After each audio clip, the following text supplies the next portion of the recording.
Ini adalah jalan menuju Masjid Syuhada, tempat taman kanak-kanak saya dulu.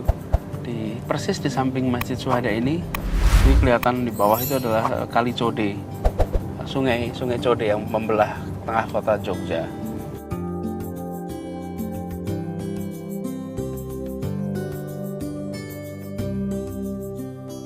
Ya, ini kita udah sampai di Masjid Syuhada. Sekarang kita ke TK-nya ya.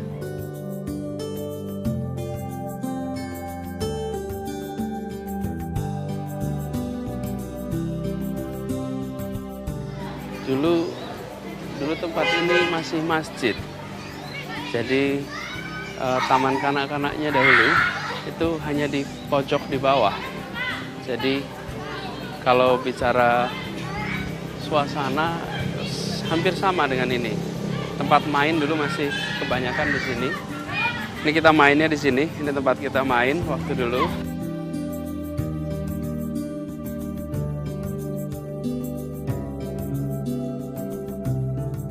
Nah, ini kompleks TK saya dulu, namanya TK Masjid Syuhada.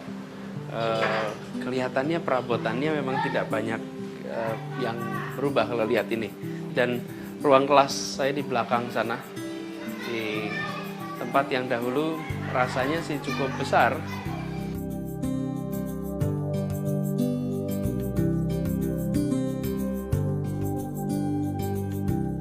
Ini adalah kelas TK, persis seperti ini. Jadi pintunya dulu dari sini, memang masuknya kami pintu dari sini. Terus seluruh ruang ini adalah ruang TK. Nah, ini bentuk pintunya persis semuanya, slotnya pun masih. Ini apa? Slot yang sejak zaman dulu ya ini nggak berubah. Ini tahun 75. Jadi sudah 35 tahun lebih. Waktu itu saya umur 5 tahun. Nah, ini tempat sepatunya juga sama. Ini dulu memang unik di kelas kita. Di kelasnya itu, saya kelas di sini. Lalu ada pintunya waktu itu masih pakai kayu. Kita sering naik ke atas pintu untuk naik ke atas masjid. Ini adalah ruang yang punya kenangan memori begitu banyak. Di tempat ini saya mulai punya ingatan tentang sekolah, bermain, berteman. Ibu guru TK saya, Ibu Kom, baru meninggal beberapa bulan yang lalu.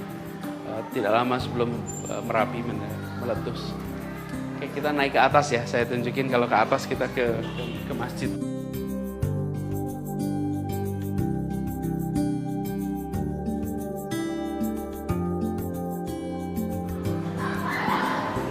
Ini adalah Masjid Syuhada. Saya menghabiskan waktu di sini cukup lama, punya kenangan yang begitu panjang dengan masjid ini. Jadi kalau pagi, seperti saya cerita, saya TK, lalu siang saya dijemput ayah, sering ayah mengajar di belakang situ, dan di bagian bawah TK ayah memberikan kuliah. Lalu sehari-hari lah bermain kita di sini. Jadi seperti saya bilang tadi, kalau siang masjidnya agak kosong, main ke atas, terus main-main di masjid yang waktu itu yang tidak ada orang karena memang jamnya bukan jam sholat jamaah. Ini masjid yang punya sejarah besar di Indonesia.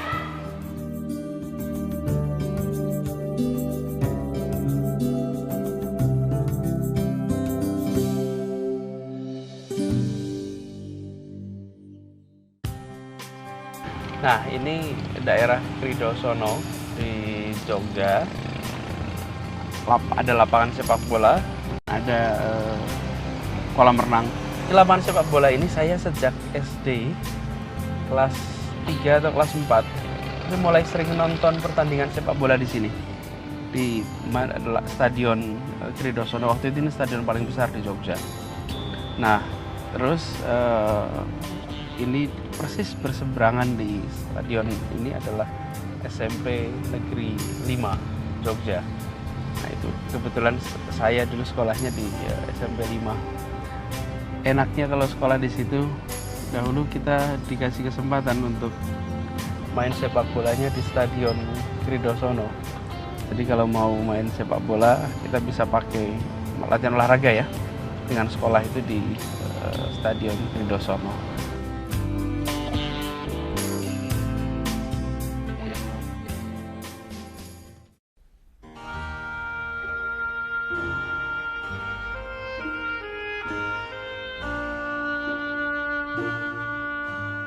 Nah, sekarang kita sudah di SMP 5. Ini sekolah saya dulu di SMP Negeri 5 di Jogja.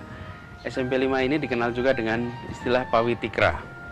Dan saya ingat baru masuk pertama kali SMP 5 langsung diajar baris berbaris, diajar kedisiplinan di sekolah ini, di SMP 5 ini.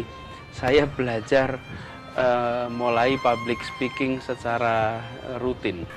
Tapi apa ya, suasananya sama persis. Ini gedung ini persis sama seperti dulu, tidak ada yang berubah. Di sini kita lihat ada sedikit perubahan, ada gedung-gedung baru di sini. Tapi secara umum suasananya tidak banyak berubah. Ini kelas saya dulu, kelas 3A. Guru ngajar di situ, di depan, di mejanya. Sambil beliau menilai, beliau copot sepatu. Sepatunya hilang. Diambil anak yang paling depan, berputar-putar-putar sampai kemudian, jadi ketika selesai jadi guru gambar, setelah selesai gambar keluar satu-satu, habis dinilai keluar, jadi tinggal beberapa murid terakhir. Nah, murid terakhir beliau juga sudah cari sepatu, ini kok sepatunya jadi nggak ada, tinggal murid terakhir yang tidak tahu apa-apa, tapi disembunyikan di salah satu laci di situ. Jadi memang usil gitu, betul-betul usilnya anak-anak itu.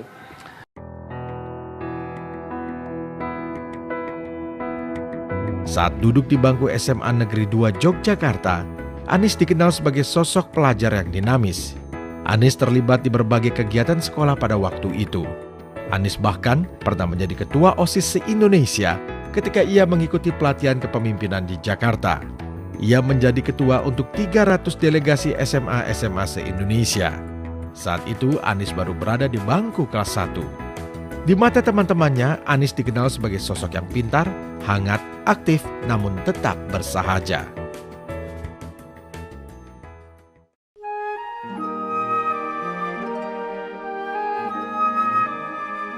Kiprah Anies Baswedan bagi Pertiwi yang saat ini menjadi bahan pembicaraan adalah Indonesia Mengajar. Indonesia Mengajar adalah gerakan yang digagas sekaligus dipimpin oleh Anies Baswedan. Di gerakan Indonesia Mengajar, Anies mengajak putra-putri terbaik di Republik ini, generasi baru yang terdidik, berprestasi, dan memiliki semangat juang untuk menjadi guru SD selama 1 tahun di pelosok Indonesia. Melalui gerakan ini, Anies ingin berikhtiar untuk mencerdaskan kehidupan bangsa, meskipun gerakan ini tidak mungkin menyelesaikan seluruh persoalan pendidikan di Indonesia. Namun melalui Indonesia Mengajar, setidaknya Anies meyakini bahwa hadirnya putra-putri terbaik Indonesia sebagai guru akan mendorong kualitas pendidikan kita.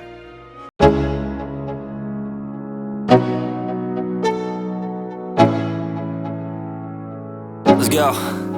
Yo, I'm like an addict, do I gotta have it. I ain't even playing, got a really bad habit. If it moves, gotta grab it, fuse like a magnet. Lose, won't have it till I'm doomed in a casket. I ain't playing, got a weird mind. If you work 8 hours, I'ma work 9. If the shit tastes sour, you should taste mine. I'ma stay in power for a long time. Get up, nah, I ain't a quitter. Toss me the ball, I'm a really big hitter. Big picture, I'm a